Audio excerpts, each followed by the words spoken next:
GMC commissioner పులి శ్రీనివాసులు నియంతలా మారి బుడమేరు సహాయం కోసం వచ్చిన 9.24 కోట్ల నిధులు దుర్వినియోగం చేశారని డిప్యూటీ మేయర్ డైమండ్ బాబు ధ్వజమెత్తారు.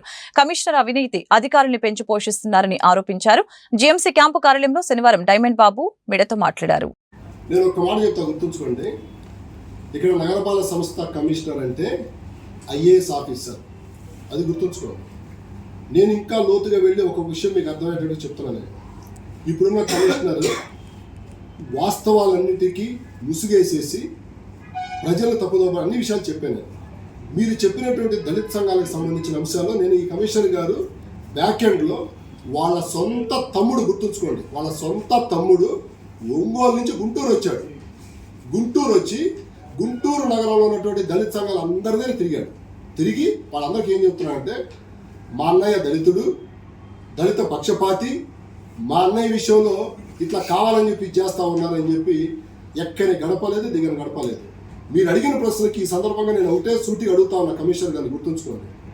ఈ నగరపాలక సంస్థలో 1187, 1150 సుమారుగా నగరపాలక సంస్థ షాపులు ఉన్నాయి, షాపింగ్ కాంప్లెక్సెస్, గుర్తుంచుకోండి.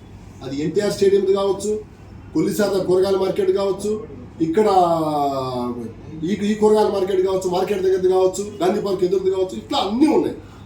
దీనికి ఒక రూల్ ఉంది. కమిషనర్ గారిని నేను ఓపెన్ ఛాలెంజ్ చేస్తా ఉన్నా. 15% దళిత సామాజిక వర్గాలకు ఈ షాపులు కేటాయించాలి. నిజంగా దళితుడు కాబట్టి జరిగింది కదా, ఆయన ఉన్నాడు కదా వాళ్ళ దళితుడిగా, ఇది చేయమన్నాడు ఫస్ట్.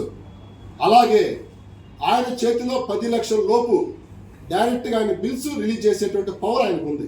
నామినేషన్ పద్ధతిలో బిల్లులు ఇవ్వచ్చు ఆయన, ఆ పవర్. ఇవాళ గుంటూరు నగరంలో దళిత సామాజిక వర్గాలు చాలామంది ఆర్థిక స్థితితోటి ఇబ్బందులు పడుతున్నటువంటి పరిస్థితులు ఉన్నాయి. వాళ్ళందరికీ చక్కగా 5 లక్షల నుంచి 10 లక్షల రూపాయలు నామినేషన్ పద్ధతిలో చక్కగా ఆయన ఉన్నటువంటి పీరియడ్ మొత్తంలో నీతిగా నామినేషన్ పద్ధతిలో చిన్న వర్కులు మొత్తం ఇవ్వమనండి ఎస్సీ సామాజిక వర్గాలకి. ఇవి చేయరు.